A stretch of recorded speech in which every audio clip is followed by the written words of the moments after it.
दोस्तों नमस्कार, स्वागत है आपका आज के कार्यक्रम में। अरविंद केजरीवाल नाम की जो मुसीबत थी वो एक तरह से खत्म हो गई। कम से कम दिल्ली वालों को राजनीति के सबसे घटिया, सबसे धूर्त और सबसे झूठे दौर से छुटकारा मिल गया है। चाहे कांग्रेस हो या बीजेपी, दोनों ही पार्टियों ने केजरीवाल का विकल्प बनने की जोरदार कोशिश की, लेकिन जनता को मोदी की गारंटी पर ज़्यादा भरोसा हुआ और वह जीत गई। अगला मुख्यमंत्री कोई भी बने, कम से कम केजरीवाल की तरह ठपोर संखी और नाकारा नहीं होगा, क्योंकि केंद्र में भी भाजपा की सरकार है। इसलिए दिल्ली सरकार पूरी मजबूती से लोगों को अपने वादे पूरे करके दिखाएगी, ऐसी उम्मीद की जा रही है। लेकिन सवाल यह है कि आखिर केजरीवाल दिल्ली की राजनीति पर इतनी मजबूती से काबिज कैसे हुए? क्या कांग्रेस ने अपने विकल्प के तौर पर आम आदमी पार्टी को वहां खड़ा किया कि दिल्ली में, या फिर भाजपा की बी टीम के सिरमौर थे वो केजरीवाल? कैसे वो भस्मासुर बन गए भाजपा के लिए? ये जानने के लिए हम एक तस्वीर का सहारा लेना होगा। जो हम एक तस्वीर दिखाते हैं आपको, इस तस्वीर को ध्यान से देखिए। यह किरण बेदी के बगल में बैठा हुआ शख्स केजरीवाल ही है। किरण बेदी और केजरीवाल दोनों ब्यूरोक्रेसी से आए थे। मैग्सेसे अवार्ड भी दोनों को हासिल हुआ था और दोनों का मिलना कोई खास बात नहीं थी। लेकिन खास यह है वो माहौल जहां ये दोनों बैठे हैं। लाल कृष्ण आडवाणी, राजनाथ सिंह, अरुण जेटली, सुषमा स्वराज और कई वरिष्ठ नेता, यह सब, अन्ना हजारे भी साथ में वहां बैठे हुए हैं और सब एक साथ बैठकर दिल्ली और केंद्र की राजनीति से कांग्रेस के सफाए पर विचार विमर्श कर रहे हैं। एक बात ध्यान देने वाली है कि यहाँ मोदी जी नहीं है। साफ है कि यह सब बिफोर मोदी वाली रणनीति के तहत हो रहा था। मोदी के आने पर कैसे बदला, राजनीति कैसे बदली, वो भी हम आपको बताएंगे। भाजपा का कांटे से कांटा निकालने का फॉर्मूला ये पुराना है। जनसंघ के समय से ही उसने धैर्य और अवसरवादिता का परिचय दिया है। जयप्रकाश नारायण के आंदोलन में, अगर आपको याद होगा, तो समर्थन देकर कांग्रेस को कमजोर करना, लोहिया और चरण सिंह के साथ समीकरण बिठाना, यह सब उदाहरण है कि भाजपा या उस समय जो जनसंघ थी ने विरोधियों को पहले मजबूत किया और फिर समय आने पर राजनीतिक लाभ लिया। अरविंद केजरीवाल जो है वो, इसके मामले में भी यही राजनीतिक पैटर्न देखने को मिला। जब भारतीय जनता पार्टी कांग्रेस के खिलाफ एक प्रभावी विपक्ष के तलाश कर रही थी, तब आम आदमी पार्टी को एक सहायक शक्ति के रूप में उसे दिखा कि ये सहायक शक्ति है। उस समय भाजपा के लिए केजरीवाल और उसकी पार्टी जो है, उनकी पार्टी, उसका उभरना लाभदायक था, क्योंकि इससे कांग्रेस कमजोर हुई। लेकिन जैसे आम आदमी पार्टी ने दिल्ली की राजनीति में अपनी पकड़ मजबूत कर ली और भाजपा के लिए चुनावी चुनौती बनने लगी, वैसे वैसे भाजपा ने अपनी रणनीति बदली। धीरे धीरे केजरीवाल और उसकी पार्टी को किनारे लगाने की योजना बनाई गई।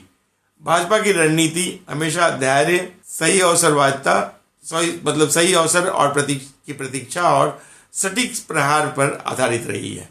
आपको उदाहरण के साथ बताते हैं।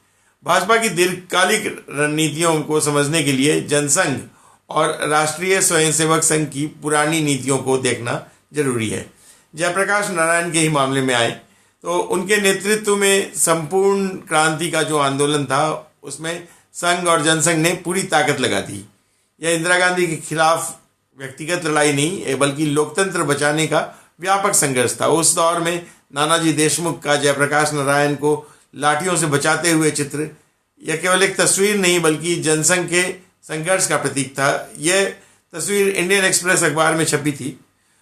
इसने बहुत वायरल, उस समय बहुत चर्चित हुआ था। ये जयप्रकाश नारायण शारीरिक रूप से कमजोर थे, लेकिन उनके विचारों की शक्ति थी, वो इंदिरा गांधी को चुनौती दे रही थी। इंदिरा गांधी के साथ ने उनको CIA का एजेंट बताने की कोशिश की, तब भी आंदोलन कमजोर नहीं पड़ा। राजनारायण की याचिका और जस्टिस जगमोहन लाल सिन्हा का ऐतिहासिक फैसला, जिसमें इंदिरा गांधी का चुनाव अवैध घोषित कर दिया गया, वो राजनीतिक परिदृश्य बदलने वाला क्षण था। इस फैसले ने आपातकाल की भूमिका तैयार की, जो इमरजेंसी आई उसके बाद ही आई। जिससे जनता में रोष पनपा। इंदिरा गांधी को सत्ता से बाहर जाना पड़ा इमरजेंसी के बाद। भाजपा की रणनीति में धैर्य, अवसर की सही पहचान और दीर्घकालिक योजनाएं हमेशा प्रमुख रही हैं। यह पार्टी अपने प्रतिद्वंदियों को सीधे हटाने की बजाय धीरे धीरे उसके प्रभाव को कम करने की नीति अपनाती है, जिससे उसकी स्थिति जो है वो कमजोर होती रहे और भाजपा की स्थिरता बनी रहे। भारतीय जनता पार्टी, जो पहले जनसंघ के रूप में जानी जाती थी, ने हमेशा धैर्य और दीर्घकालिक रणनीति पर ध्यान दिया है।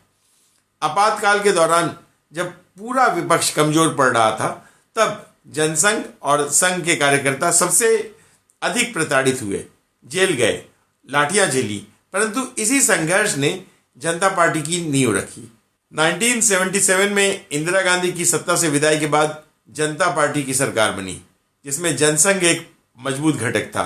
हालांकि यह गठबंधन अधिक समय तक नहीं टिक पाया। चरण सिंह की जो व्यक्तिगत महत्वाकांक्षा और आंतरिक विरोधाभासों के कारण सरकार बहुत जल्दी गिर गई। उसके बाद 1980 में अटल बिहारी वाजपेयी के नेतृत्व में भाजपा का गठन हुआ। प्रारंभ में उसने गांधीवादी समाजवाद का नारा दिया, लेकिन जल्द ही अपनी जो मूल विचारधारा हिंदुत्व की और राष्ट्रवाद की, उसकी ओर लौट आई। 1989 में भाजपा ने वीपी सिंह को समर्थन देकर कांग्रेस को सत्ता से हटाने में मदद की और उत्तर प्रदेश में मुलायम सिंह यादव का भी साथ दिया। यह दिलचस्प है कि जिस तरह आज विभिन्न दल भाजपा को रोकने के लिए एकजुट हो रहे हैं, उसी तरह उस समय कांग्रेस के खिलाफ ये जो गठबंधन बना था, उस समय कांग्रेस के खिलाफ गठबंधन बन रहा था लेकिन जो भाजपा की खासियत रही है कि वह अपनी दीर्घकालिक योजना पर हमेशा काम करती रही। 1989 के बाद राम मंदिर आंदोलन ने भाजपा की राजनीति को नई दिशा दी और उसे राष्ट्रीय मंच पर स्थापित कर दिया। भाजपा की राजनीति की एक बड़ी खासियत उसका धैर्य और राजनीतिक कौशल है। आडवाणी की जो रथ यात्रा थी, उसके बाद की जो घटनाएं हुई, वो दिखाता है कि कैसे भाजपा कब और कहाँ अपने हित साधने के लिए समर्थन देती थी और वापस लेती थी। बिहार में आडवाणी की रथ यात्रा रोके जाने के बाद भाजपा ने वीपी सिंह की सरकार गिरा दी, तो उत्तर प्रदेश में मुलायम सरकार से समर्थन भी वापस लेकर उसने उसे कमजोर कर दिया। इसके बाद सत्ता में कई बदलाव हुए।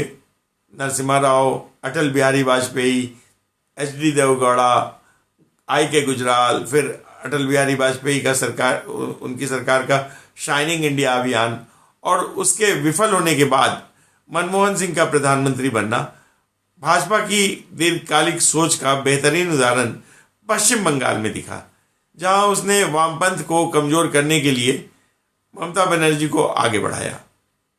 आपको याद होगा कि ममता बनर्जी अटल बिहारी वाजपेयी के कारण ही आगे बढ़ी थी। अटल बिहारी वाजपेयी ने दूरदर्शी सोच के साथ ममता बनर्जी को कांग्रेस से अलग कर एक स्वतंत्र राजनीतिक शक्ति के रूप में स्थापित किया। उनके आत्मसम्मान को संतुष्ट करने के लिए उन्होंने ममता की मां के चरण तक स्पर्श किए, लेकिन इसके पीछे जो असली रणनीति थी वो वामपंथियों को कमजोर करने की थी, क्योंकि उस समय भाजपा के लिए सीधे मुकाबला करना वहाँ जो वामपंथियों की सरकार थी वो बहुत मुश्किल थी। इसके बाद नंदीग्राम, सिंगूर आदि आंदोलनों ने ममता को जनता का नायक बना दिया। भाजपा ने उन्हें समर्थन देकर वामपंथियों को कमजोर करने में मदद की, लेकिन जैसे ही ममता मजबूत हुई तो उन्होंने भाजपा को ही चुनौती देना शुरू कर दिया। या फिर भाजपासुर वाली बात है। यह भाजपा के लिए कोई नया अनुभव नहीं था।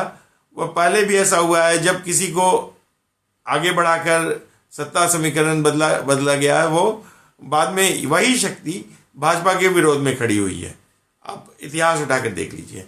भाजपा की सबसे बड़ी ताकत उसकी दूरगामी रणनीति है। वह जानती है कि राजनीति, कोई भी सहयोग जो है वो स्थायी नहीं होता है राजनीति में।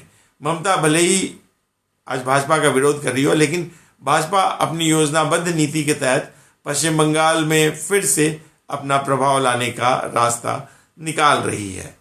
यह पूरा घटनाक्रम भारतीय राजनीति में सत्ता परिवर्तन की बारीकियों और उसके पीछे की रणनीति को उजागर करता है।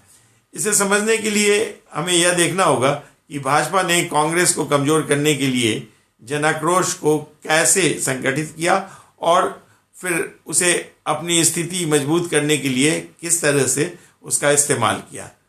जनसंघ के समय भी कांग्रेस को चुनौती देना जो है, उसके लिए जयप्रकाश नारायण जो थे जेपी के नाम से मशहूर, उनका सहारा लिया गया। उसी तरह भाजपा ने यूपीए सरकार को जो भ्रष्टाचार उसका भ्रष्टाचार को मुद्दा बनाकर अपने पक्ष में माहौल तैयार किया और सत्ता संतुलन को अपने पक्ष में मोड़ा। 2G घोटाला, कोयला घोटाला, कॉमनवेल्थ घोटाला, ये सब तमाम घोटाले जो थे, ये सभी स्कैंडल कांग्रेस के खिलाफ हो रहे थे और राजनीतिक हथियार बने उनके खिलाफ। देश में भ्रष्टाचार के खिलाफ आक्रोश बढ़ रहा था और इस गुस्से का नेतृत्व देने के लिए महाराष्ट्र से अन्ना हजारे को सामने लाया गया। अन्ना ने आंदोलन को देश भर में जो फैलाया और रामलीला मैदान में जो विरोध प्रदर्शन हुआ, उसके तहत उन्होंने कांग्रेस को, उस समय कांग्रेस का सरकार थी, कांग्रेस समर्थित, तो उसको घेरा। भाजपा को कांग्रेस के खिलाफ आक्रामक नेतृत्व की जरूरत थी। 2002 के बाद से नरेंद्र मोदी को राष्ट्रीय स्तर पर आगे बढ़ाने की कोशिशें की जाने लगी और 2014 में वो कांग्रेस के विरोध का सबसे बड़ा चेहरा बनकर उभरे जब वो सत्ता में आए। उनके गुजरात मॉडल, मजबूत नेतृत्व और भ्रष्टाचार के खिलाफ जो उनका सख्त रुख था, उसको भाजपा ने अपने अभियान का केंद्र बनाया और उसके कारण ये रिजल्ट दिखा। 2014 के आम चुनाव में मोदी के नेतृत्व में भाजपा ने कांग्रेस मुक्त भारत का नारा दिया, जिसको जनता ने भरपूर समर्थन दिया। यूपीए सरकार सत्ता से बाहर हो गई और नरेंद्र मोदी प्रधानमंत्री बने। मोदी जी की प्रचंड जीत के बाद भाजपा ने अपनी पुरानी रणनीति से थोड़ा बदलाव किया है। कैसे, वो आगे समझते हैं। अन्ना आंदोलन में जो कांग्रेस को कमजोर करने के साथ साथ नए नेताओं को भी जन्म दिया। अरविंद केजरीवाल, किरण बेदी, प्रशांत भूषण, योगेंद्र यादव, कुमार विश्वास आदि जो नेता उभरे, इस आंदोलन से ही उभरे। लेकिन सबसे महत्वाकांक्षी इनमें से थे अरविंद केजरीवाल। अन्ना हजारे ने राजनीति से दूर रहने की इच्छा जताई, लेकिन उनके जो चेले थे, उनके साथी सत्ता की ओर आकर्षित थे। अन्ना ने चेतावनी दी कि राजनीति कीचड़ है, पर केजरीवाल ने अपनी राह चुनी, यही कीचड़ वाली। भाजपा ने इस मौके को पहचाना और कांग्रेस की दिल्ली सरकार को हटाने के लिए केजरीवाल को विकल्प के रूप में सामने रखा। उस समय आपको याद होगा कि वही जो तस्वीर आपने देखी कि कैसे भाजपा उनको समर्थन दे रही थी। भाजपा की यह रणनीति सफल रही। अरविंद केजरीवाल ने शीला दीक्षित सरकार को, जो वहाँ कांग्रेस की सरकार थी, शीला दीक्षित की अरसे से जमी हुई थी, उसको उखाड़ फेंका और दिल्ली की सत्ता पर काबिज हो गए। लेकिन सत्ता में रहने के कारण उनकी जो महत्वाकांक्षा थी और राजनीति में तेजी से आगे बढ़ने की उनकी कोशिशें जो थी, वो भाजपा के लिए ही एक नई चुनौती बन गई। उन्होंने खुद को कांग्रेस और भाजपा दोनों से अलग दिखाने का प्रयास किया और जनता को मुफ्त योजनाओं का लालच देकर अपनी पकड़ मजबूत बनाई। ये जो रेवड़िया बाटी मुफ्त की, उसके तहत। हालांकि भाजपा ने एक दीर्घकालिक रणनीति के तहत उन्हें घेरना शुरू किया। केंद्र सरकार की जो नीतियां और उनका भ्रष्टाचार के जो आरोप थे केजरीवाल पर, उसके जरिए केजरीवाल सरकार पर दबाव बनाया गया। जैसे जैसे जनता को यह एहसास हुआ कि भाजपा की जो मुफ्त की योजनाएं जो हैं वो भाजपा भी उस मुफ्त की योजना वाली राजनीति कर सकती है, तो आम आदमी पार्टी की राजनीति जो है वो कमजोर पड़ने लगी। अब स्थिति यह है कि केजरीवाल की राजनीति जो है उसका अस्तित्व खत्म लगभग हो रहा है। दिल्ली में भाजपा की सफल रणनीति के बाद सवाल यह उठता है कि क्या पश्चिम बंगाल में भी इसी तरह की योजना अमल में लाई जाएगी? ममता